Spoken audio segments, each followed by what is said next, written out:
اعوذ باللہ من الشیطان الرجیم بسم اللہ الرحمن الرحیم۔ السلام علیکم پیارے بہن بھائیو، اللہ پاک سے دعا ہے آپ کو صحت، تندرستی اور امن والی زندگی عطا فرمائے، آمین یا رب العالمین۔ اور آپ کے رزق میں برکت اور کشادگی اللہ پاک عطا فرمائے، آمین یا رب العالمین۔ یہ عمل کرنے سے انشاءاللہ ہر دعا قبول ہوگی۔ تو آپ نے ہر دعا سے پہلے یہ لازمی دعائیں پڑھنی ہے۔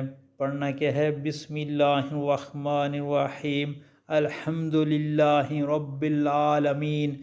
نمبر 2، بسم اللہ الرحمن الرحیم یا رب العالمین۔ نمبر 3، یا سامی۔